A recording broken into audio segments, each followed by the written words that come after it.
¿Cómo están? ¿Cómo les va? Bienvenidos, Alejandro, Niurka. Estamos de nuevo en este espacio de convergencia para una charla sobre este tema, que es un tema, les decía hace un rato a Alejandro y a Niurka, todavía no nos damos cuenta nosotros de lo que estamos gestando en este espacio, ¿no? En el espacio de la primero agrohomeopatía y ahora en este título más amplio, que es la crianza ecológica, que es un término que, que nos acercó Alejandro como el marco general de lo que estamos hablando, ¿no? Porque agrohomeopatía parece que estuviese solo ligado a la parte vegetal, digamos así, o al reino vegetal y hasta mineral. Pero bueno, Alejandro es un excelente médico veterinario también, homeópata, así que su lectura es más amplia. Y Niurka, que es una científica que donde ve todo desde afuera, porque esa es la lectura de un científico verdadero, ¿no? Siempre dar como un pasito atrás para poder observar, ¿no? No estar eh, tan metido como para quedar ahogado en la idea, ¿no? Eh, Sai Baba tenía una observación, decía, no te acerques tanto a mí que me ahogues, ni te alejes tanto que te olvide, ¿no? Entonces, esa distancia que uno tiene que tener en todas las cosas, ¿no? En todas las cosas. Y ese término crianza ecológica, ya desde la misma nomenclación de la situación, nos coloca en una situación diferente de ver el ecosistema, ¿no?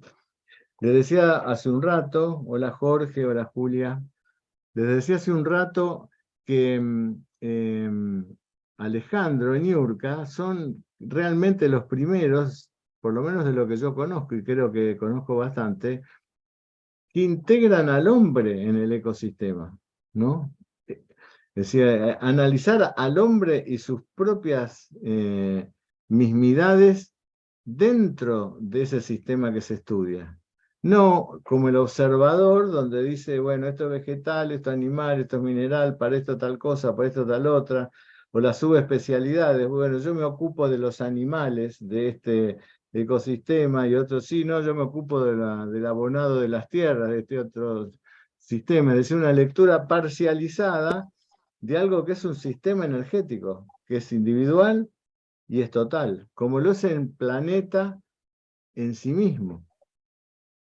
Nosotros somos, como seres vivientes, intercambiamos energía, información y materia con el resto del universo, y el planeta lo hace de la misma forma. ¿No es cierto? Podríamos decir que todos los átomos que nos conforman a todos los seres y toda la existencia del planeta no viva intercambia permanentemente átomos con el resto del universo. Así que por ahí átomos que formaban parte de mi individualidad, de mi totalidad, hace 20 años estaban formando parte de una galaxia. Y ese es un hecho real, concreto, cuántico. Y sería ridículo pensar que de esa galaxia, este átomo que después formó parte de mí, no traiga algo de aquella galaxia, ¿no? Alguna información, ya que él en sí mismo intercambia información, materia y energía, ¿no?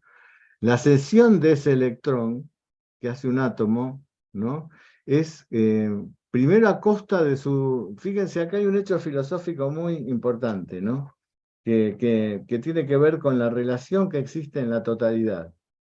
Los átomos se autocompensan intercambiando electrones. Claro que en ese electrón también hay información, ¿no? Y energía. Pero el átomo, hay un instante del átomo en el que tiene que ceder antes de recibir. Y es un instante medido con una medida no conocida por nosotros, donde el riesgo es la desaparición, en ese ceder. Entonces, tiene que ver, seguramente, en algo que tampoco podemos medir, pero podemos imaginar, como un acto de fe absoluta que tiene lo más profundo de la materia, de saber que algo va a compensar, alguien me va a compensar en eso que yo cedo. Y esta conciencia está en el universo, en la totalidad del universo. Si nosotros comprendiéramos eso desde nuestro lugar humano, deberíamos saber que para poder recibir tenemos que dar algo, entregar algo. Y esa entrega va a sugerir un instante de pérdida de algo nuestro. Y lo tenemos que hacer con una gran fe, ¿no? Porque saber que lo vamos a recibir algo. Por eso se habla tanto de la muerte como una entrega, ¿no? Una entrega para que seamos influenciados por otra composición y podamos seguir en la eternidad de todo lo que conocemos, ¿no? Así que colocar al hombre, no en el centro de toda la cuestión como un director de orquesta que dice mineral, animal, sino al hombre como la parte más compleja de ese sistema, ¿no? La parte más compleja de ese sistema, y que más puede observar el sistema como no lo pueden observar los otros elementos del sistema, quizás, e influenciar voluntariamente el sistema como no lo pueden hacer los otros elementos del sistema. Eso es lo que me parece a mí, lectura de Marcelo Candegave, lo que Alejandro habla de crianza ecológica, ¿no? Donde no es que existe el criador, que yo desde mi altura de criador ordeno toda la otra circunstancia, sino yo comprendo lo que sucede desde mi circunstancia ahí en ese sistema. Así que bueno, para nosotros, para la universidad es un lujo, siempre lo digo, cada vez que cuando los presento, la conocí primero a Niurka, que la pesqué, como digo yo, la vi, nos conocimos en un simposio y cuando le escuché dije, uy, esto que dijo, qué maravilla. Y ahí rápidamente me conecté con ella y ella me conectó con Alejandro, que en cuanto lo conocí, lo sentí como un hermano de toda la vida, que es lo que siempre decimos. Así que bueno, bienvenidos. Creo que hoy Alejandro es el que va a tomar la batuta. Bienvenidos Alejandro y Niurka. Muchas gracias, Marcelo. Bueno, en realidad vamos a compartir, como siempre lo hemos hecho con Niurka, esta reflexión. Y quisiera explicar muy sintéticamente, porque eso lo va a desarrollar primero Niurka, pero lo que nosotros hemos desarrollado es un ordenador, un ordenador. Me gusta decirlo así porque si digo paradigma, a veces uno se pierde con las palabras, pero un paradigma es un ordenador que al final va determinando las percepciones y determina las sensibilidades. Entonces, de esa manera nos cambia la vida. Si la sensibilidad que tengo respecto de una planta me cambia, es porque quizás el ordenador hizo lo suyo. Y el contexto de esto está en invitarlos a participar del programa de formación que vamos a desarrollar un tiempo más, que ya lo vamos a anunciar, pero que esto constituye más bien un anticipo y un incentivo para poder entrar en esto. Y tomarme de una sola palabra que dijo Marcelo respecto de, más bien tiene que ver con el carácter de lo que buscamos detrás de esto. Y que justamente porque el hombre, a pesar de que no haya sido incluido quizás de una buena manera en todos los procesos que se han hecho con la agricultura, nosotros queremos hacerlo de una manera inspirada en el mundo de los pueblos originarios, que durante centenas y centenas de años han hecho bien el trabajo y mostraron cómo se podía hacer una buena agricultura. Desde ahí nos entusiasmamos. Y sacar la palabra intervención, porque cuando irrumpe la palabra intervención, significa que irrumpió también un modo de conocimiento, un modo de saber, que decidió arrastrar, barrer con todo lo que había e instalarse. Nosotros queremos hoy día hablar de conversación, porque una conversación tiene esta posibilidad de entendimiento mutuo y de poder entonces plantear la novedad, en un plano más igualitario, especialmente en una condición de humildad respecto de los desastres que hemos hecho en el planeta. Así que, sin más, le doy la palabra a Niurka para que iniciemos. Gracias, Alejandro. Gracias, Marcelo. Sí, bueno, yo voy a ir directo. Solo quiero compartirles unas diapositivas que traigo. ¿Por qué? Porque lo que quiero es mostrarle con qué nos vamos a encontrar allá afuera.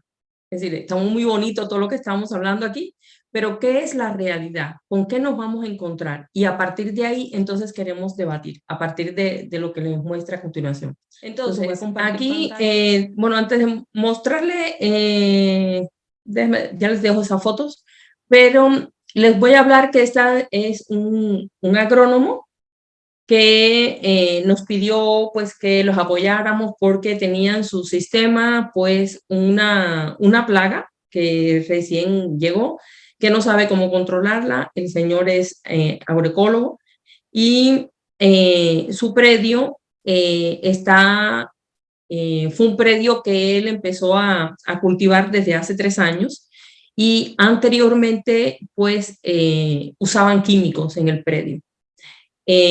Además tenía puro monocultivo, es decir, eran manzanas lo que cosechaban ahí.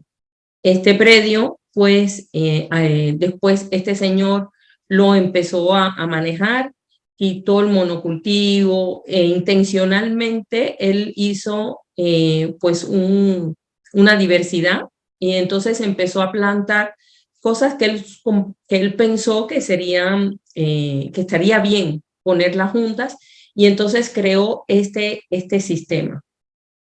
Como ven aquí, el predio está rodeado por una parte, hay edificios, por otra parte hay montañas, es un lugar muy bonito. Aquí podemos ver todavía restos de las plantas que habían antes. ¿Vale? Aquí podemos ver cómo están los problemas de los cuales él se aqueja. Aquí podemos ver tras las plantas que hay en el primer plano, podemos ver la variedad. Él ha plantado verduras, ha plantado hortalizas, aromáticas, ha hecho una combinación muy interesante. Aquí se ve ya de más distancia, podemos apreciar las dos, como el predio está entre los edificios y las montañas y muy cerca del río. Aquí podemos ver las hortalizas, aquí vemos cómo recién plantaron unas, bueno, y así vamos viendo. Aquí podemos ver también cómo estas plantas están afectadas. Este es desde otro ángulo. Aquí pueden ver en primer plano cómo tenemos plantas indicadoras aquí. Y si ven, no sé si se logra ver, pero esto es Aquilea, lo que está aquí creciendo en este predio. Aquí vemos el problema, como más de cerca lo que le está afectando o cómo se manifiesta la afectación que tiene. Este señor, él trae de fuera, es decir, le compra a una persona de un barrio vecino, a él le compra abono, le compra la bosta de animales y viene y la aplica tal cual al predio. Y una cosa que cuando yo le pregunté por qué hacía eso, él me decía que bueno, que si no lo hacía, ¿cómo va a llegar los nutrientes al suelo? Porque sí, él hace combinación de plantas, hace rotación de cultivos, pero no, a mí me extrañó muchísimo porque agrónomo y agroecólogo que quisiera esas preguntas, pero bueno, es lo que cotidianamente nos encontramos afuera. Entonces no entendía cómo tenía que trabajar el suelo o cómo tenía que trabajar todo el sistema para que las plantas se nutrieran correctamente o para poderle poner el fertilizante y que por eso justificaba el traerlo de fuera. Nunca se planteó el producirlo él mismo con todas las cosas que tenían ahí, aunque ha cambiado muchísimo, claro, el predio ha cambiado muchísimo.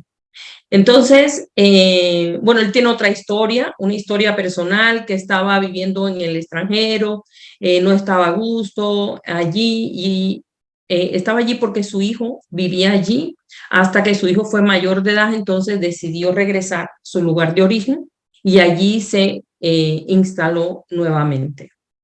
¿Qué otro dato interesante les puedo dar? Bueno, esto es lo más general y desde el punto de vista del análisis de la sustentabilidad y la viabilidad, usando este cuadro que el Alejandro muy sabiamente pues ha creado y que ya lo hemos incorporado a nuestro análisis, entonces habría que analizar de acuerdo a lo que tiene el Señor, en qué lugar está. Estable definitivamente no. Pero más que hablar de estabilidad o de agotamiento, de contradicción o de crisis, tenemos que reflexionar qué ha hecho esta persona, qué pasó antiguamente. Recuerden que lo más importante son lo que ha pasado, la historia que tiene ese predio.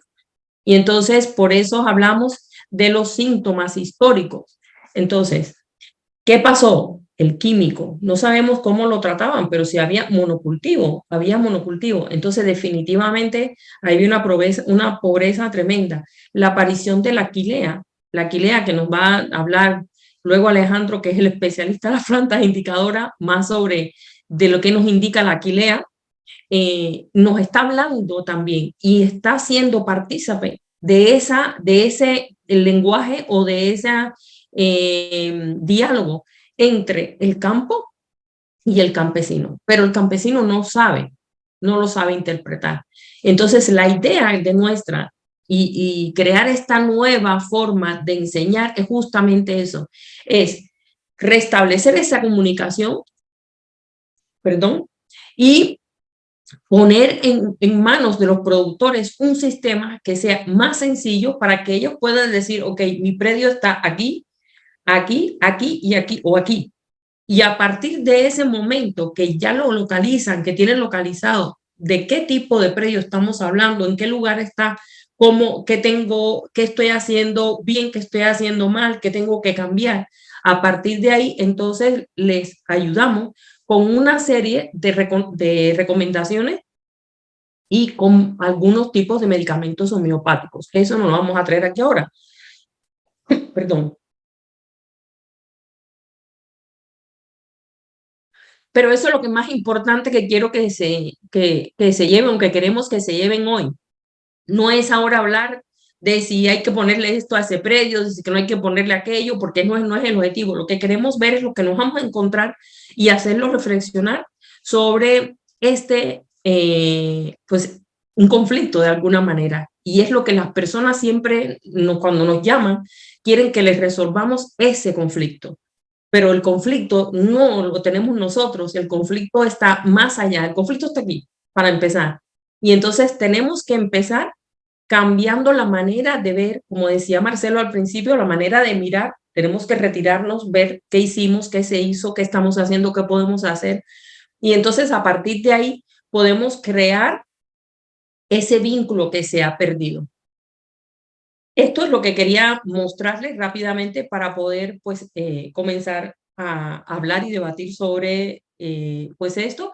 Y como bien decía Alejandro, este es el tema para el nuevo sistema de formación que estamos generando, que va a empezar por talleres para el próximo ciclo de la universidad, y donde vamos a enseñar justamente esto, cómo abordar el sistema en general, todo el agroecosistema, teniendo en cuenta todos los factores desde la totalidad. Muchas gracias. Bueno, yo voy a compartir la pantalla para reflexionar en dos momentos lo que ha presentado Niurka y para después abrir el debate.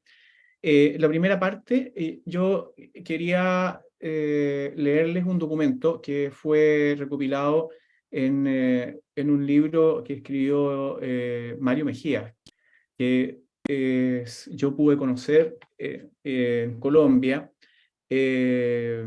Él ha sido uno de los padres de las agriculturas alternativas en Colombia, una persona muy sabia y bueno, hace poco ya falleció, pero dejó este libro y en su libro que habla de agricultura y espiritualidad, él recibió de manos de un sacerdote jesuita, sociólogo, que yo también admiro mucho, que es el padre Alfredo Ferro, que ha trabajado mucho tiempo también con comunidades campesinas en agricultura agroecológica, y le pasó este documento que yo quisiera leer, que se llama el Contragénesis. Y aun cuando es duro, yo dije, vale la pena leerlo para poder reflexionar de buena manera lo que nos presenta Niurka en un contexto mucho más amplio. Lo voy a leer. Contragénesis. Al final, el hombre destruyó su mundo, que se llamaba Tierra. La Tierra había sido hermosa, hasta que el espíritu del hombre se movió sobre la faz de ella y destruyó todas las cosas. Y dijo el hombre que haya tinieblas. Y al hombre le parecieron buenas las tinieblas, y les puso por nombre seguridad. Y decidió asimismo en razas y religiones y clases sociales. Y no había ningún atardecer y ningún amanecer, en el día 7 antes del final. Y dijo el hombre que haya un gobierno fuerte para reinar sobre nosotros en nuestras tinieblas, que haya ejércitos para matarse mutuamente con orden y eficiencia en nuestras tinieblas, para destruir a aquellos que nos dicen la verdad, aquí y hasta los confines de la tierra. Y no había ningún atardecer y ningún amanecer, en el día 6 antes del final. Y dijo el hombre que haya cohetes y bombas para matar más rápido y fácilmente, y hubo cámaras de gas y hornos para acabar mejor el trabajo, y era el día 5 antes del final. Y dijo el hombre que haya drogas y demás maneras de escapismo, ya que hay una leve y constante molestia, la realidad, que nos estorba nuestra comodidad, y era el día 4 antes del final. Y dijo el hombre que haya tinieblas entre las naciones, para que podamos saber quién es el enemigo de nosotros. Y era el día 3 antes del final. Y de último dijo el hombre, hagamos a Dios, a nuestra imagen y semejanza, no sea que algún otro Dios nos haga competencia. Digamos que Dios piensa igual que nosotros pensamos, que odia igual que nosotros odiamos, y que mata igual que nosotros matamos. Y era el día 2 antes del final. El último día hubo un estruendo grande sobre la faz de la tierra. El fuego purgó el hermoso globo terráqueo y hubo silencio. Y vio el Señor Dios todo lo que había hecho el hombre. Y en el silencio que envolvía los restos humeantes, Dios lloró. Cuando escuchamos este Contragénesis, creo que cada uno puede traer consigo mismo las múltiples imágenes que observamos hoy día a nivel planetario, ya sea desde la particularidad de cada uno de nosotros, ¿no es cierto?, en que miramos con preocupación lo que nos está pasando y cómo cada día esta expresión, ¿no es cierto?, tan dramática, se nos hace cada vez más visible, cada vez nos toca más fuerte y cada vez nos llena como de desesperanza. Y en ese contexto que hoy día nosotros los que estamos en el mundo del agro, en el trabajo, ¿no es cierto?, de la tierra, del campo, también lo observamos con mucha claridad. Ese contexto quisiera que lo tuviéramos un instante simplemente en nuestras mentes, lo tuviéramos ahí, porque es también de lo que yo voy a tratar, de lo que quiero conversar con ustedes ahora, para retomar este concepto, para ir juntando algunas partes, digamos, lo que ha presentado Niurka en conjunto con este Contragénesis. Ahora, yo les voy a compartir. Si miramos la carta, perdón, esta imagen del Contragénesis, lo que hay en una lectura muy particular tiene que ver con la palabra conflicto. De alguna manera, cuando estamos todos invitados, como Niurka fue invitada, ¿no es cierto?, a mirar ese predio en Italia para decir algunas cosas, lo que resulta difícil para nosotros, que vamos a dar una opinión y para poder sacar esto, tiene que ver con que el momento quizás en que vamos no refleja nada más que una parte, un instante, para ser más preciso, en la historia de la humanidad. Es muy pequeñita el momento que nosotros vamos. Vamos, miramos, observamos, preguntamos, y con eso tenemos que tratar de entender algo que es mucho más grande que todo lo que nosotros podemos dominar, que tiene que ver con un todo.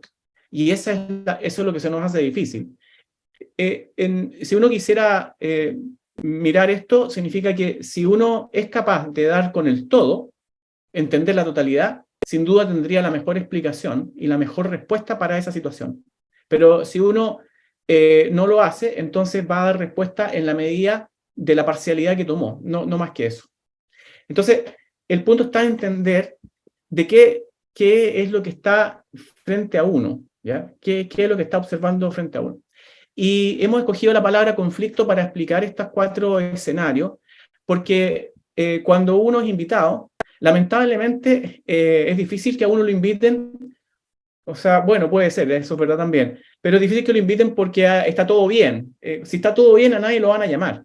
Es como, no sé cuántas personas van a ver al doctor para decirle que estoy súper bien, ¿ah? Y le paga, y está con el doctor para decir, oye, me ido súper bien, vamos a hacer una fiesta. Y nadie se le ocurre hacer eso. Todos vamos porque sentimos algo mal. Entonces, en la práctica nuestra, todos los que estamos vinculados al mundo del agro del campo, somos llamados cuando hay un conflicto, cuando hay una situación difícil. Por lo tanto, de ahí comenzamos nuestra lectura, para esto que tiene que ver con algo tremendamente más amplio.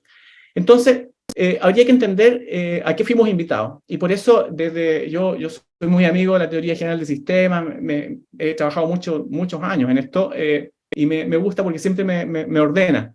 Quizás yo soy una persona que necesita ese orden, y por eso me gusta mucho venirme de los conceptos de la teoría general del sistema. Y escogí esta definición de conflicto, que es la comunicación de una contradicción, o la contradicción de una comunicación. Entonces, en la práctica, cuando uno está observando, lo que tiene que descubrir es la contradicción. Aquello que no calza dentro de lo que hay ahí. Y eso es lo que vamos a tratar entonces de mirar, qué significa esa contradicción. También uno puede entender que el conflicto es como todo aquello que escapa al orden. O sea, el concepto de conflicto tiene que ver que hay un ordenamiento que ya no es el orden que yo esperaba. Es un orden distinto quizás, pero es un orden que no es el que uno tiene concebido. Pero el problema que tiene es que hay un problema de control. Y ese es el punto importante, porque el tema del control tiene que ver entonces con que esto se va para cualquier lado y lo que uno menos tiene es dominio, ¿ya? Bueno, pensando en esta situación, yo me puse a pensar entonces que antes de... Perdón, aquí hubo un problemilla de orden simplemente, me equivoqué en el orden.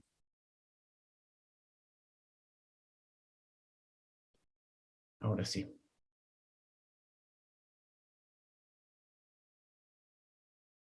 Que el tema para cualquiera de nosotros, si el tema de comunicación, de vinculación está asociado entonces al tema del conflicto, la pregunta que hay que hacerse es cómo era antes del conflicto y cuál es el orden al cual uno quisiera volver a llegar, indistintamente que uno entiende que ya no va a ser lo mismo, porque son sucesiones y no podemos volver a lo que era la vida atrás, pero si no, lo que podemos hacer entonces es reconocer aquello que sí permite mantener aquellos principios que gobernaban cuando esto estaba bien. Entonces, lo primero que yo quería decir es que da la sensación de que como uno hereda esto y de repente llega, puede haber situaciones, y por eso quisiera aclararlo, de limpiar aquello que pueda tener este pensamiento de que esto está así y esto nació malo desde siempre y por lo tanto ahora va a depender de lo que nosotros tengamos para hacer esto. Porque eso que estoy diciendo, que es muy simple, es parte de algunas agriculturas que han emergido recientemente. Hay agriculturas que niegan el pasado y que dicen, en realidad la biotecnología y la ciencia no necesita nada más y por lo tanto podemos proyectar nuevas maneras de hacer agricultura y obviar, digamos, todo lo que ha sido el pasado. Ese es un enfoque que yo no comparto, pero existe, ¿ya? Entonces, lo que yo primero quería era limpiar esa situación. ¿Y con qué datos? con estos datos que están acá.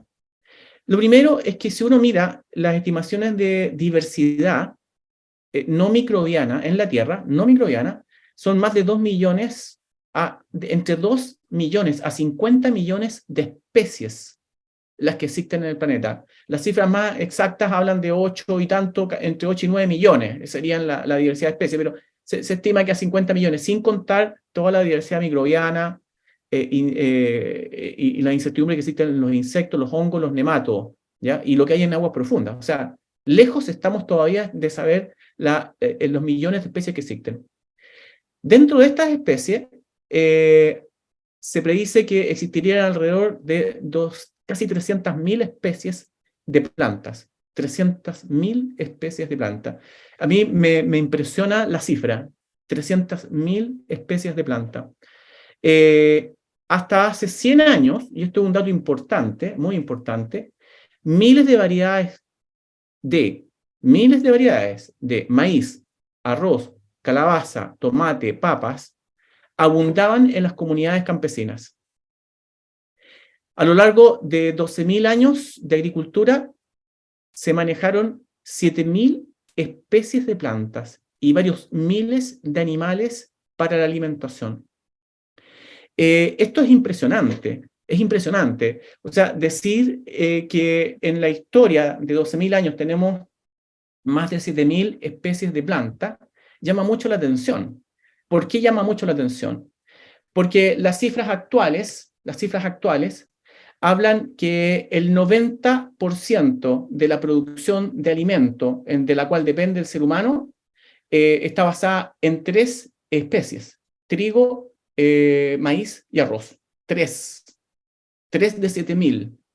Y dentro de esas se está estimando la producción de variedades, y dentro de esas variedades, ¿no es cierto?, son aquellas que solamente las pueden producir las grandes corporaciones para generar dependencia. Y se nos ha dicho que todo el resto no tiene valor. Eso es lo que acontece en la actualidad. Ese es un drama.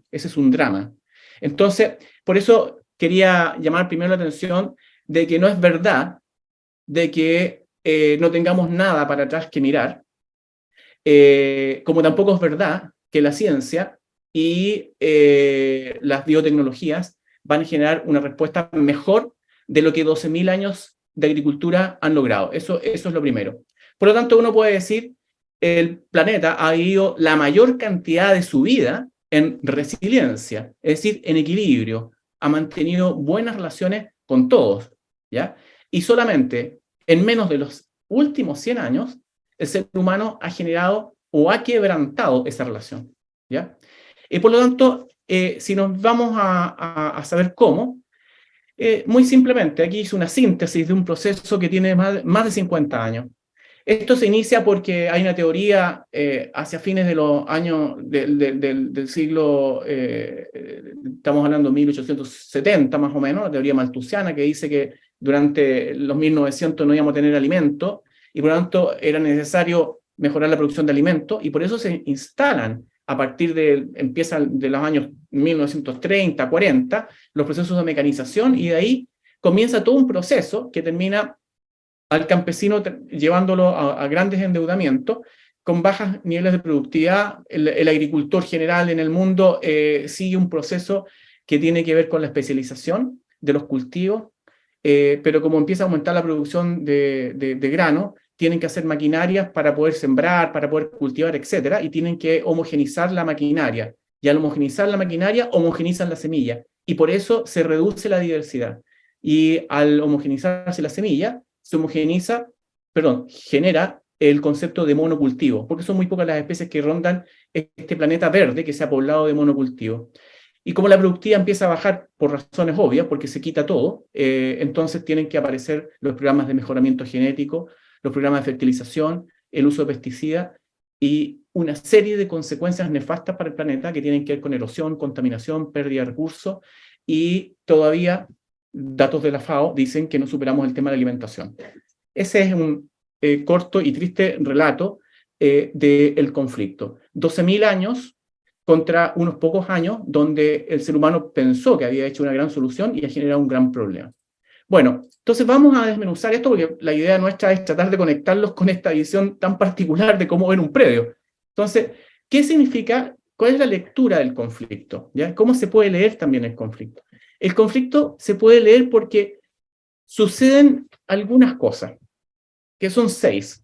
La primera es que, la voy a leer primero, se pierde el vínculo en lo propio. Yo tengo una relación, ¿no es cierto?, en el campo, un campesino vive, un agricultor vive en el campo y tiene lo propio, pero se pierde ese vínculo. ¿Qué pasa si se pierde el vínculo? Se pierde la unidad. La unidad es como pensar que estamos todos tomados de las manos. Si yo me dejo de tomar de la mano con uno de ustedes, perdimos la unidad. Si todos se separan, ya no estamos unidos, ¿no es cierto?, en una imagen. Si perdemos la unidad, entonces cada uno pierde algo que es muy importante y que tiene un concepto, para nosotros tiene una valiosa, es un valioso principio dentro de la homeopatía, que tiene que ver con que se pierde la totalidad. Ya voy a explicar cada uno de esto. Si se pierde la totalidad, entonces, en definitiva, lo que se está perdiendo es la vida, porque ya no es todo lo importante.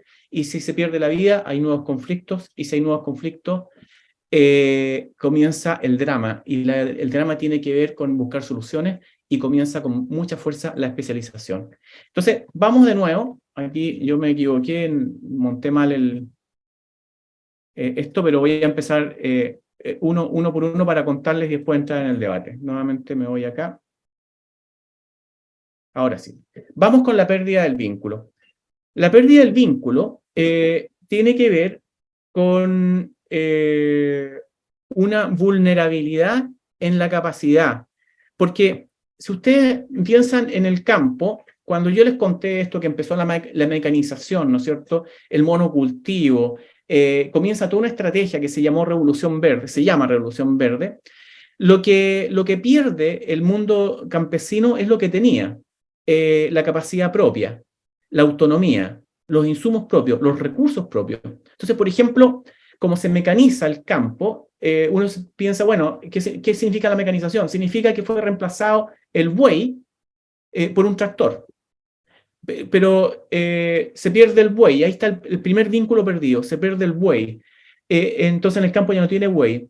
Bueno, si no tiene buey, entonces ya no necesita paja para ponerle en establo para que duerma, y por lo tanto tampoco necesita paja para el consumo. Por lo tanto ya no es importante en la cosecha del trigo. Si no se tiene la paja, entonces la captación de la orina de los animales ya no es reincorporada a los suelos, ¿no es cierto?, a través de mínimos sistemas de compostaje o de materia orgánica.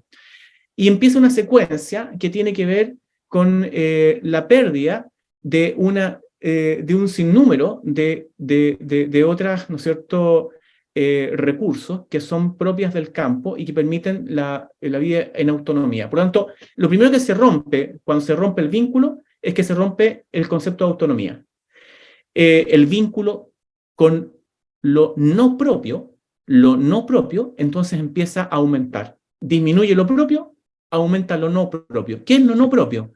Aquello que llamamos la importación de insumos, importación de energía de afuera. Significa que ahora el que vive en el agro depende, ¿no es cierto?, de lo que a uno le va a poder conseguir en el mercado, y por lo tanto ya empieza a depender del campo, por lo tanto, del mercado.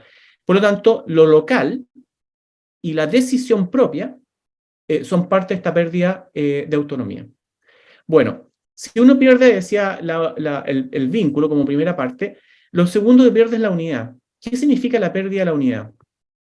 Fíjense que desde un punto de vista, lo que planteaba Aristóteles, él cuando hablaba del ser, él hablaba de los atributos del ser.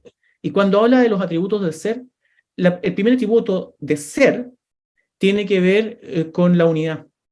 Porque él dice que en la medida que se mantiene la unidad, ¿no es cierto?, se expresa lo completo, ahí está lo completo, y ahí está lo que él decía, la verdad. Y la verdad tiene belleza, y como lo bello es atractivo, genera la posibilidad de compartirlo y surge la bondad. Todos esos son atributos, partes de lo que es el ser, y que está significado en el concepto de la unidad. Por lo tanto, si uno tiene un ser vivo, que puede ser un predio, miremoslo en términos amplios, un ser vivo es un predio, un agroecosistema, entonces lo que estamos haciendo, en la medida que perdimos el vínculo, hemos afectado la unidad, lo que hemos hecho es vulnerado el ser. Y el vulnerar el ser significa vulnerar la identidad. Entonces ahora tenemos dos elementos que hemos perdido, o que hemos empezado a perder. Hemos perdido autonomía y hemos perdido identidad. Si uno lo mira desde un punto de vista de qué significa eso en la práctica, bueno, la identidad está puesto en la familia. El campo es a la familia, ¿no es cierto? Ustedes han visto cómo en décadas de Revolución Verde se desintegró la familia en el campo. Los jóvenes emigraron a las ciudades, tenemos tristes y grandes relatos de cómo se fueron del campo y hoy día tenemos campos abandonados, ¿ya? O con muy pocas personas haciéndose cargo de toda esa vida. También se perdió en esa identidad la cultura, porque el hombre porta cultura. Entonces lo que hemos hecho es que se perdieron las fiestas.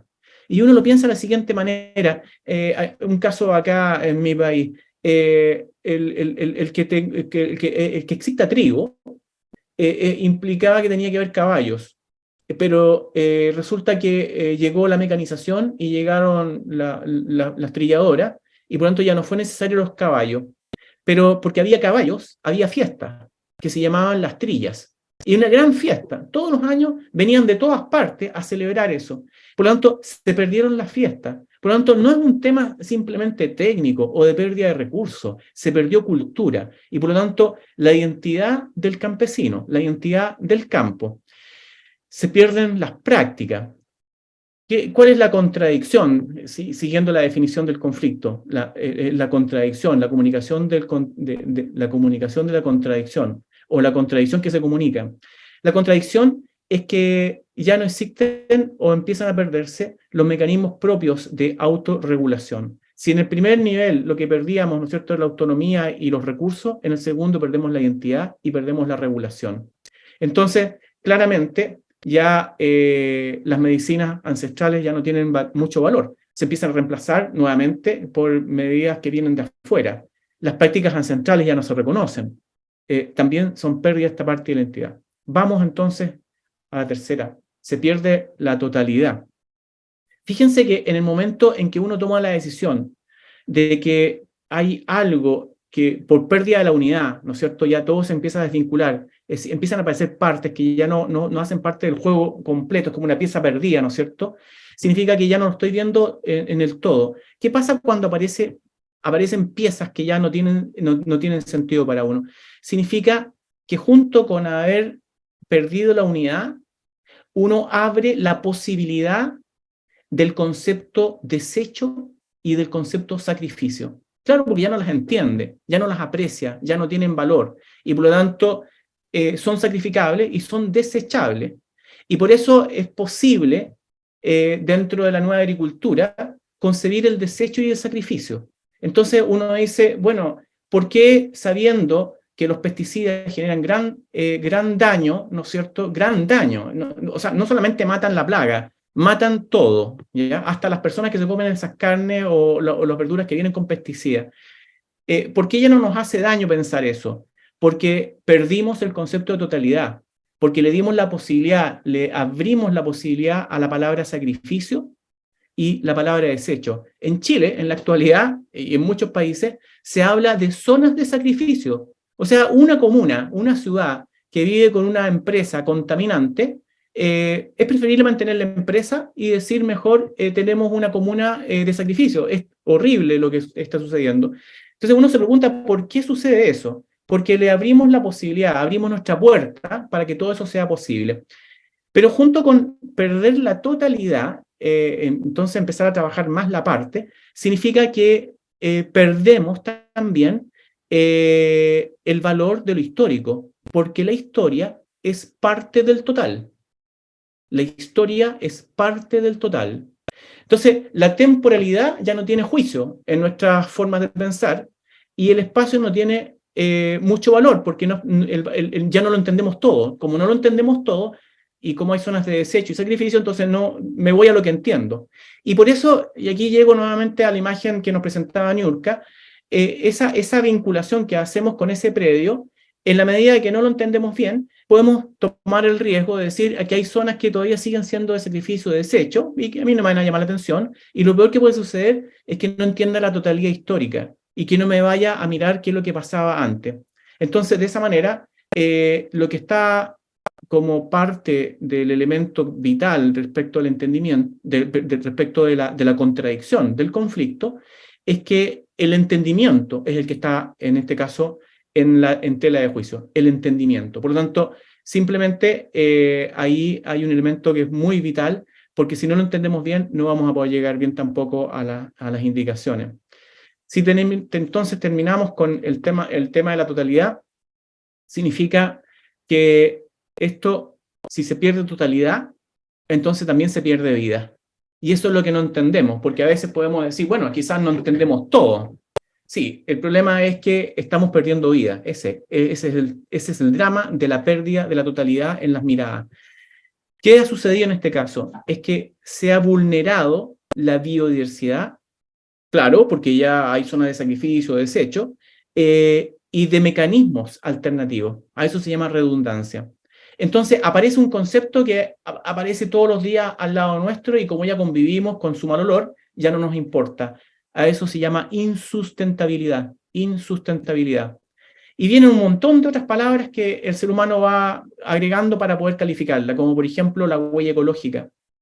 ¿Cuál es la contradicción que aparece en este caso? En la contradicción, el conflicto, son los principios. Ahí está el conflicto, porque es pérdida de vida. Entonces aparece esto de que parece que hoy día, en nuestro mundo, todo es negociable. Todo es negociable. Pero aquí se acaba entonces el punto, porque la vida no es negociable. La vida no es negociable. Entonces, nadie podría decir, entonces, y ahora mirar lo que está aconteciendo, ¿no es cierto? Porque simplemente la vida no es un negocio. Y sin embargo, todos los alimentos son vida y todos se han convertido en un negocio. Y lo hemos aceptado porque nuestra voluntad nos ha llevado a aceptarla. Entonces tenemos un principio, ¿no es cierto?, que está en contradicción y se ha generado un tremendo problema porque no sabemos saber bien cómo resolver esto. Pero pasa algo peor todavía. Se pierde la vida.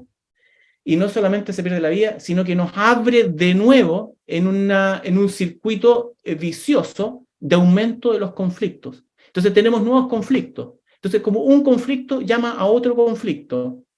Entonces, lo que tenemos acá es pérdida de control. La pérdida de control tiene que ver con sistemas que están en la sobrevivencia o ya murieron. Tiene que ver con empobrecimiento, con indigencia. ¿Y cuál es la contradicción? El sentido. Se ha perdido el sentido de la vida. Ya no se sabe para dónde ir, para dónde transitar. Y llegamos entonces a la solución, porque ¿cómo se soluciona todo esto? Claro, la sociedad va viendo que todo esto va aconteciendo, y aquí hago el paralelo de lo que yo acabo de decir con el contragénesis que también acaban de escuchar, ¿no es cierto? Y que uno podrá decir, estamos algunos optimistas podrán decir que están en el séptimo día, otros que estamos muy cerca del último día. El punto está en que en la medida que hemos generado nuevos conflictos y crisis que ya no podemos manejar, ¿cómo ha reaccionado el ser humano? Nuevamente, el ser humano reacciona para poder generar una respuesta. Pero fíjense el tipo de respuesta que da. Es una respuesta que es consistente con lo que sucede. ¿Qué es lo que sucede? Se perdió la totalidad. En el tercer lugar, pérdida de la totalidad. Hicimos conciencia, se perdió la totalidad. Por lo tanto, si estamos en este momento, significa que se ha exacerbado la parte. Se perdió la totalidad y se exacerbó la parte. Y por lo tanto, en este momento lo que tenemos es que hemos perdido, ¿no es cierto?, la totalidad, tenemos la parte como guía de todo, y por eso surgen las especializaciones. Por lo tanto, el signo de los tiempos es el especialista. El especialista no es ninguna solución. El especialista es quien da cuenta de la parte. Ustedes podrán decir después de esto que un especialista es verdaderamente el que va a solucionar el problema que hemos originado. solamente por haber roto como en un dominó, en una tabla de dominó, ¿no es cierto?, que tiramos la primera y se desencadenan todo el resto. Cuando rompimos el vínculo, generamos la especialización. Porque perdimos la unidad, perdimos la totalidad, perdimos la vida, generamos unos conflictos. Entonces, ¿qué significa esta exacerbación de la parte? Significa que la especialización trae algo que no es visible para todos, y es que los costos energéticos del especialista son tremendamente altos. Cualquier especialista es tremendamente alto. Un PhD, sacando a todos los que están aquí en este grupo, porque todos en este grupo no tienen esta característica de la especialización, pero los especialistas, los PhD, que en la vida van solucionando los problemas, ¿cuánto es el costo para la sociedad su especialización? ¿Cuánto es el costo político de la especialización? ¿Cuánto es el costo ético? ¿Cuánto es entonces el costo energético, el costo político, el costo ético? Entonces, ¿para qué? Para especializarse en nuevas agriculturas. Entonces, nuevamente, en vez de dar una solución, lo único que hemos hecho es atomizar cada vez más la respuesta. Y por lo tanto, cada vez nos alejamos más de lo que tenemos, a lo que tenemos que llegar. ¿Cuál es la contradicción? La contradicción es que hemos anulado las culturas para creer en la verdad de uno solo.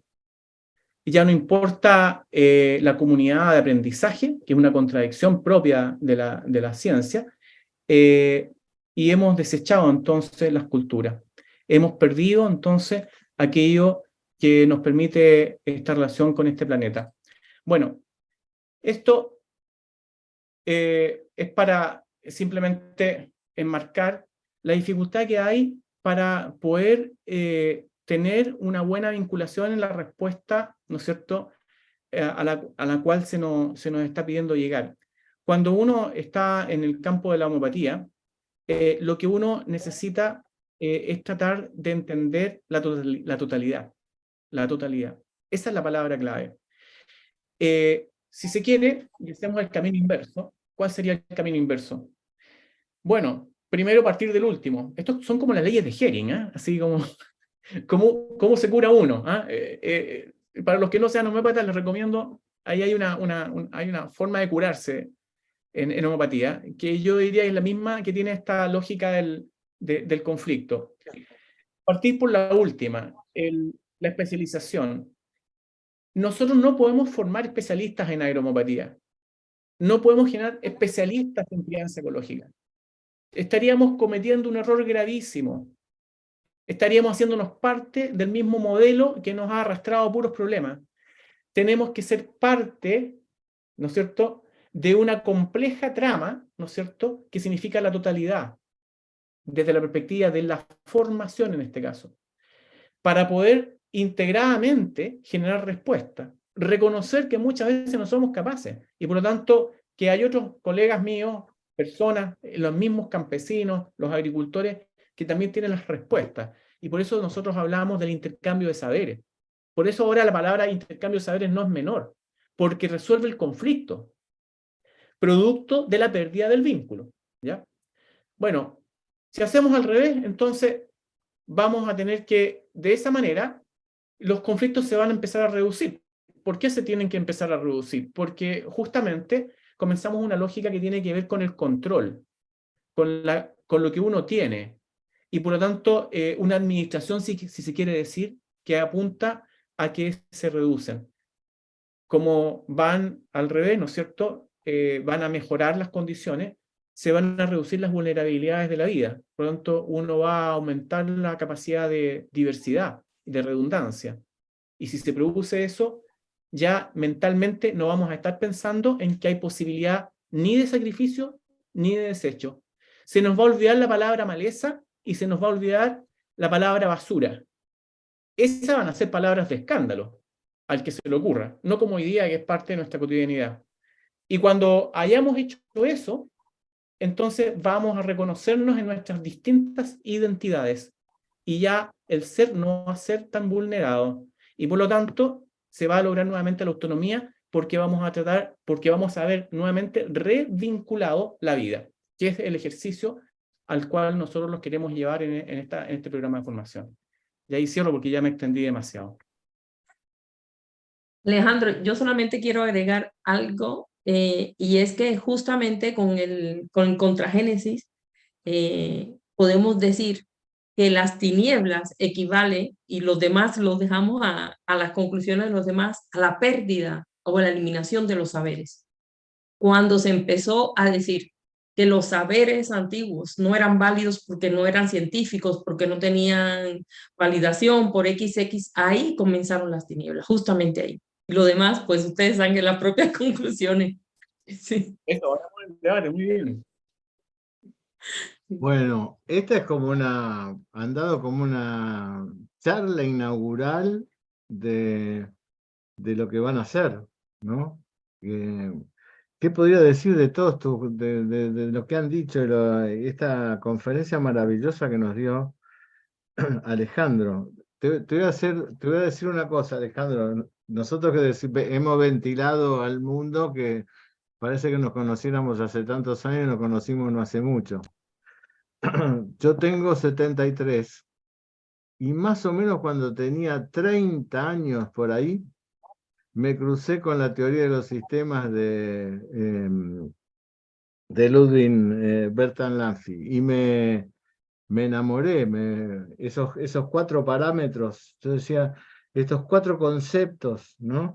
El de la entrada, almacenamiento, procesamiento y salida de la información, ¿no? Me encontré de golpe con que todo era información, ¿no? Y era que era biólogo, hablaba ya en la década del 60, por ahí donde hizo todas sus mayores aportes. Siendo biólogo hablaba de la matemática. A mí me generó toda una situación de, bueno, pero entonces pensé en aquel momento, ¿no? Qué confundidos que estamos nosotros en creer que los saberes están en compartimentos separados, ¿no? Bertrand Lanfy justamente, él abrevaba porque todos formamos parte de un sistema donde somos sistemas dentro del sistema. Entonces, la mejor manera de poder generar entre todo ese sistema algo todavía mucho más complejo es darnos cuenta de la grandeza de pertenecer a un sistema, siendo un sistema, y de la grandeza de poder colaborar e intercambiar con el sistema, hacia afuera y hacia adentro, porque él tenía una lectura casi homeopática de lo que debía ser la vida orgánica, ¿no? Y ahí estaba ese concepto de totalidad, porque cuando se pierde el concepto de totalidad, pasan todas estas cosas. Esta contragénesis de Mejía fue una persona hipercombativa por estas ideas, ¿no? Lo combatieron hasta los últimos días de su vida, ¿no? Porque él era, no sea el contragénesis, era un contrasistema, ¿no? Porque esto no es que lo hablaba entre el pueblo indígena colombiano, lo hablaba en la universidad, ¿no?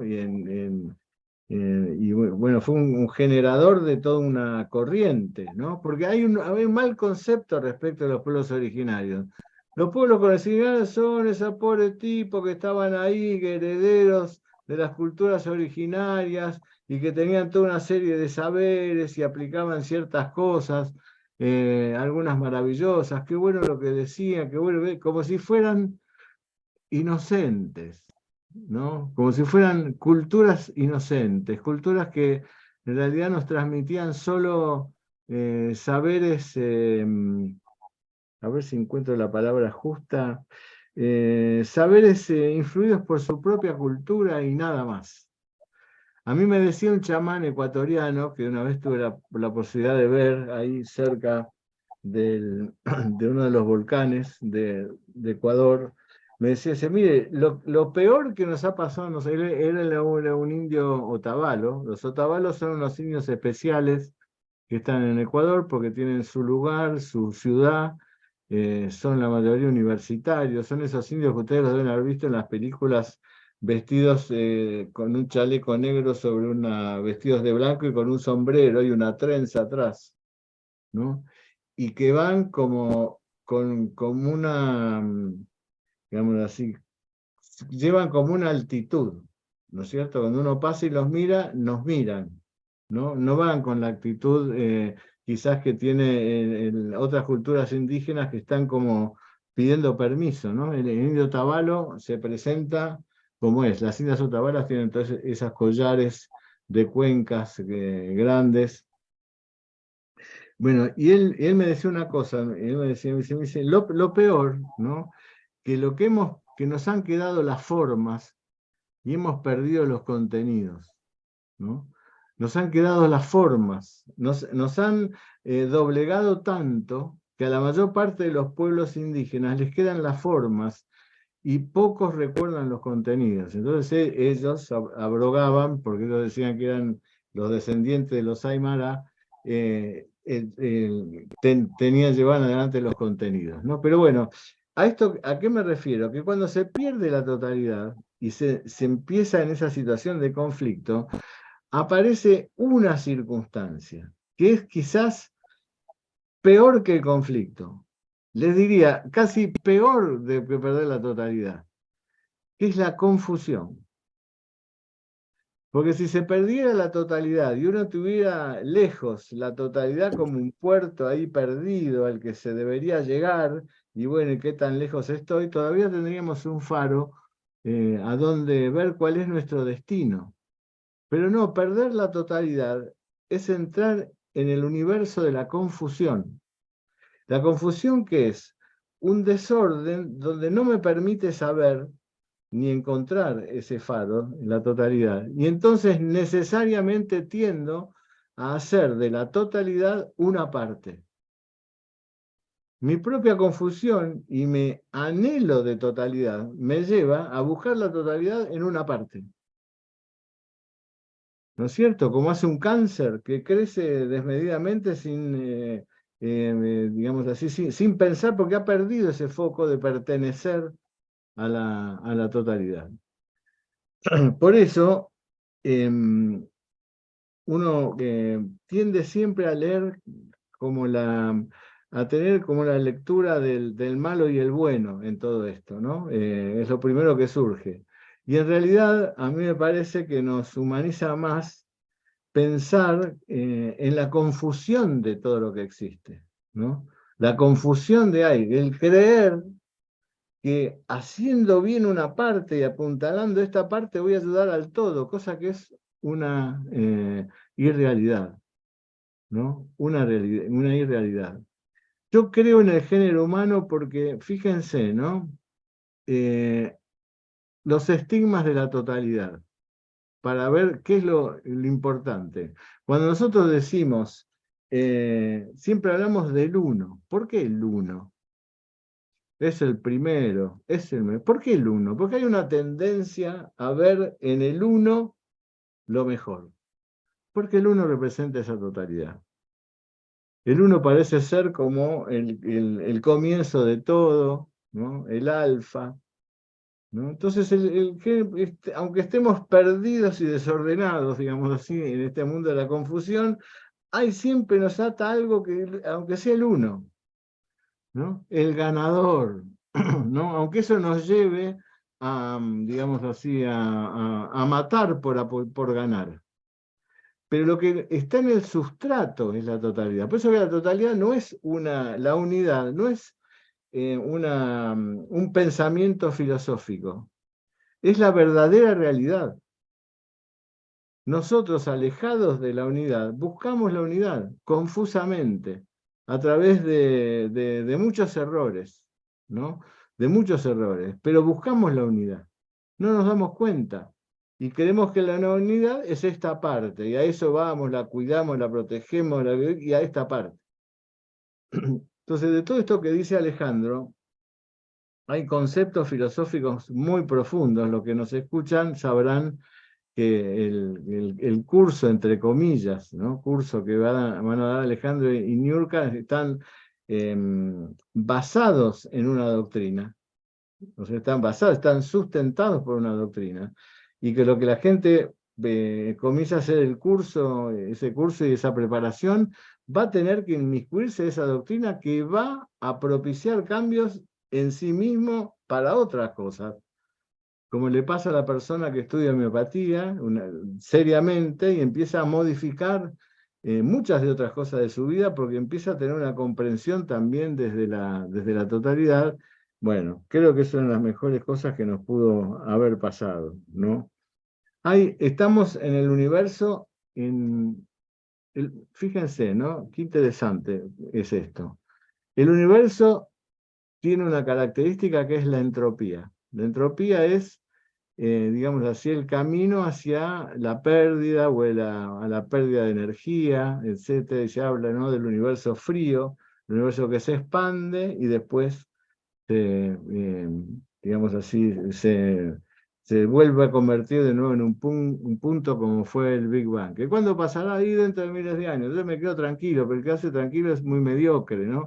Si nos dijeran, no vas a vivir, vos vas a vivir siempre, sería importante eso, ¿no? Sería importante. Si yo voy a vivir en algún momento de mi vida, me agarra el final, digamos así, de la expansión del universo. Pero lo interesante es que en esa entropía, eso es lo que los cuánticos, lo que ha desvelado a los cuánticos, ¿no? En esa entropía hay focos negentrópicos, es decir, de ganancia de energía. Por ejemplo, todo lo que nosotros conocemos como lo vivo, ¿no? Para que yo me desarrolle, o una planta o un animal se desarrolle, para que en un foco de negentropía, de ganancia de energía, el universo perdió energía. Es decir, mientras yo me desarrollo, le estoy sustrayendo energía a la totalidad. Entonces yo creo que en este concepto que plantea de volver a la unidad como totalidad, yo creo que, bueno, el hombre en su cultura, en su desarrollo, tuvo que pasar por elevar la entropía al máximo, ¿no es cierto? Me parece a mí, para retornar a la unidad negentrópicamente. Yo creo como Martí, ¿no?, en el nuevo hombre, ¿no? En el nuevo hombre que en algún momento florecerá. Y por eso que apoyo profundamente todos los movimientos de saberes que tiendan a eso, a cultivar esa idea del nuevo hombre. Porque los que manejan la confusión, manejan un concepto maquiavélico, ¿no?, que es no van a poder. No van a poder, ¿no? Ese es el concepto. ¿Para qué hacer el esfuerzo? ¿Para qué voy a hacer el esfuerzo yo en mi jardín si mi vecino hace lo contrario, ¿no? ¿Para qué me voy a esforzar en tratar de ver cómo hago para, no sé, para ser comunitario cuando en realidad estoy dentro de un sistema donde a la gente solo le importa su metro cuadrado, ¿no? Esa idea que nos genera como desaliento. Bueno, no. En el marco general de la entropía, del desastre, digamos así, que estamos haciendo los humanos con el planeta, hay focos negentrópicos como el que Alejandro y Niurka nos enseñan y nos conducen, ¿no es cierto? Nos conducen. Así que ustedes están haciendo una revolución en esto. Estoy absolutamente convencido de eso y me alegro profundamente que podamos participar nosotros con ustedes. A ver si hay preguntas. Luz María, hablando de los médicos que tienen especialidades cada vez más sofisticadas y no se sienten preparados para curar una gripe, pareciera exageración, pero es una realidad. Sí, yo trato de ser magnánimo con los médicos, ¿no? Porque comprendo que el médico de entrada está formado en la confusión, ¿no? Y de entrada sabe que no sabe. Y en la medida que estudia sabe que el universo de la realidad está cada vez más lejos. Entonces, al mismo tiempo se le ofrece, vení por acá que vamos a ver solo el ojo. Vení por acá que vamos a ver solo, hay como una voz así, maldita, ¿no?, que nos tienta. Entonces, entonces la persona se siente más segura, ¿no?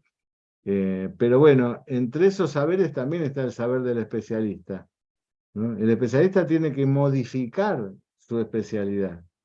Tiene que darse cuenta de que su especialidad tiene que tener un criterio que no puede jamás dejar de lado la totalidad y la individualidad.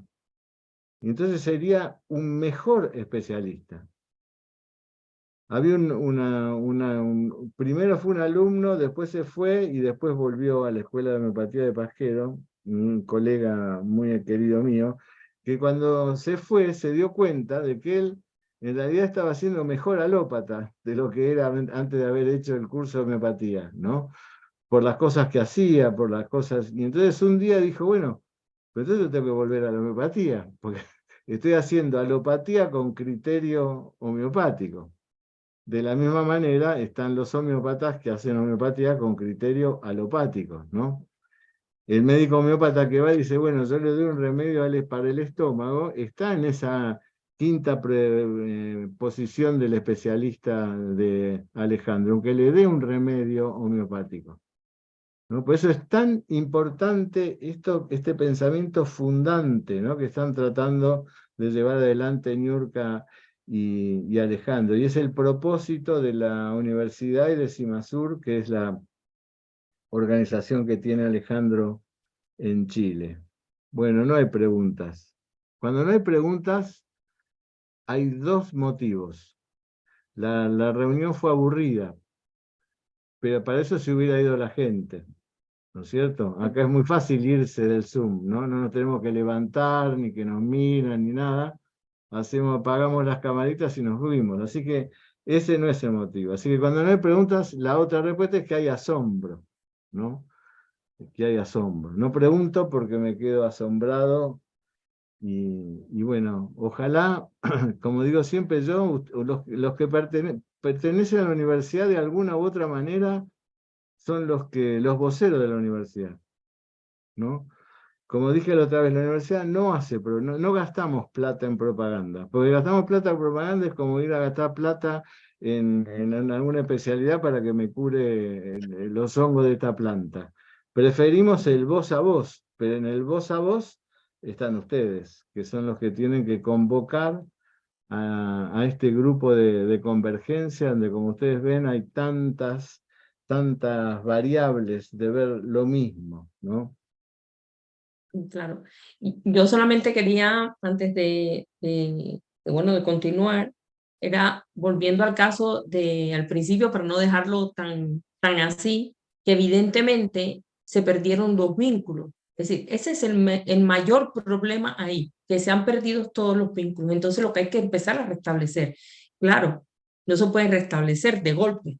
Por eso hay que restablecerlo exactamente como la ley de Hering, paso a paso, ir reestructurando primero unos, ya van a aparecer, de hecho ya están apareciendo signos en el predio, como las primeras plantas indicadoras, ya ese es el primer signo de que algo se está restableciendo. Luego, y conjuntamente de eso ahora, pues yo estoy feliz que me haya contactado, porque luego empieza entonces el otro vínculo, el vínculo con él mismo, la persona con la tierra, ya.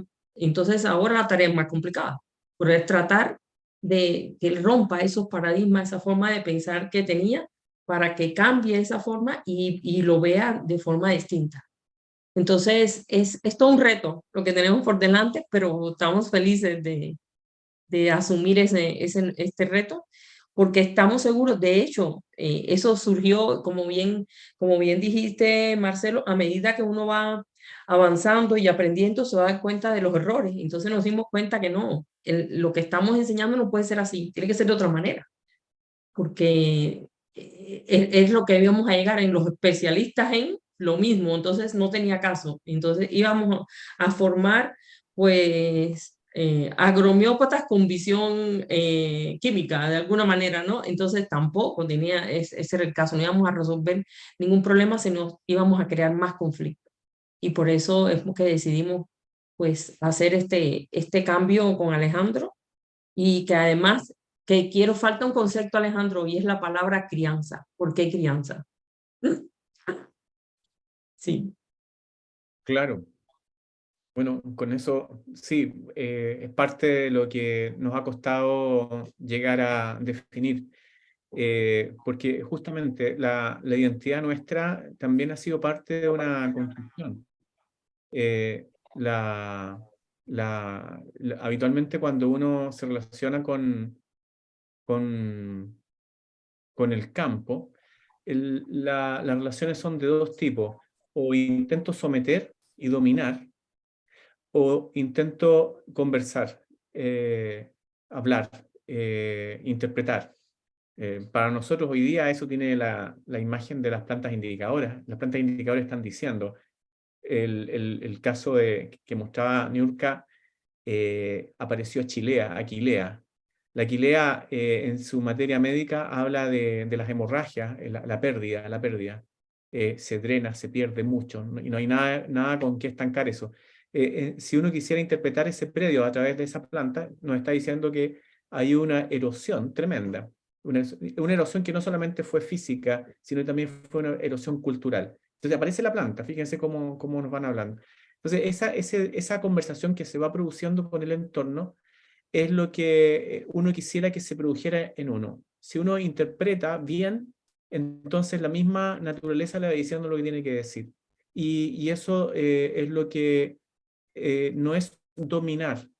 Eso tiene que ver con recibir la cultura del otro, de aquello que quizás no entiendo, pero me permea a mí y yo me cultivo. Yo creo que es un libro fantástico para entender esto, para el que quiere desarrollarlo de una manera simple. Léase El Principito, porque en El Principito está expresado ese vínculo amoroso que permite el entendimiento del otro, de los otros, de lo inanimado, de todo, para poder yo establecerme en esa relación amorosa. Entonces, eso es lo que queremos, hacer un cultivo de nosotros mismos. Por eso decíamos que en realidad la palabra más adecuada es la de criar. Somos criadores, crianceros, que nos cultivamos. Esa es la idea, ¿ya? Y es la palabra que usa el Génesis para la evolución de la totalidad, ¿no? Volviendo al Génesis, como decías vos, Jehová le da a Adán la posibilidad de que nombre a todas las cosas creadas. Y en el idioma bíblico nombrar es conocer, ¿no? Conocer todo lo creado, como para poder darle un nombre que era la significación de lo que significaba ese otro, ¿no? Y a mí me causa mucha impresión a veces cuando se habla de, por ejemplo, las pestes en el campo, ¿no? Entonces citan 3, 4, 5 insectos, pero hay más de 1.000.000 de especies de insectos distintos, más de 1.000.000. Uno debería preguntarse, en primer lugar, bueno, pero ¿por qué? ¿Por qué la langosta? ¿Por qué esta langosta y no otro insecto? ¿Por qué? ¿Qué sucedió para que la langosta aparezca en este espacio sobrevolando? ¿Qué pasó con las otras especies? ¿Qué sucedió para que prevalezca una que en vez de mantener ese intercambio de información, como diría Bertrand Lanfir, lógico, donde podemos convivir todos, empecé a convivir como parte, ¿no? Como un cáncer. El cáncer es la manifestación más evidente o más evidenciable de esto que está hablando Alejandro y Niurka, ¿no? O sea, el olvido de la totalidad y la confusión respecto de lo que es la totalidad, ¿no? Al mismo tiempo, es la búsqueda de la totalidad y de la unidad, ¿no? Yo soy de Boca, vamos, ¿no? Ese River en contra de River. Yo no me doy cuenta, ¿no? Me abrazo con los otros que son de Boca. Y ahí es que estoy buscando con eso. La unidad. La unidad. Yo no me doy cuenta. Creo que pertenezco a los que son de Boca y entonces por eso estoy contento si gana o no gana Boca. Y no, estoy buscando la unidad. Por eso que si pierde Boca, ¡ay! Algo de mí se fue en eso, en esa pérdida. Es decir, perdí la unidad. Siempre es la unidad. Decía Unamuno, eternidad de eternidad, este es el anhelo.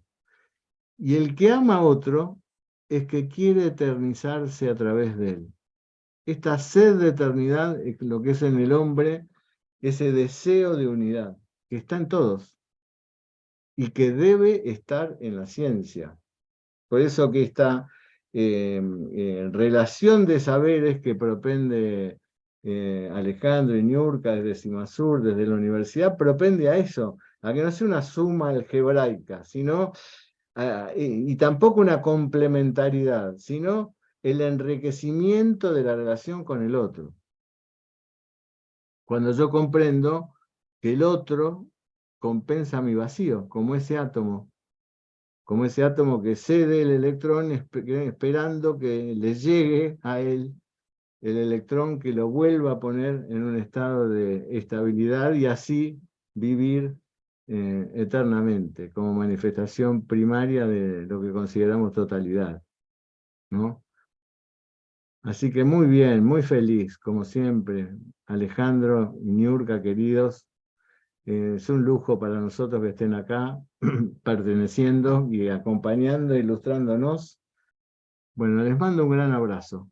Muchas gracias por estar, como siempre. Muy feliz de verlos. Hasta todo momento. Adiós. Adiós, que estés muy bien. Adiós, Gracias, Ale. un abrazo. Querida. Chao. Chao. Muchas Adiós. gracias.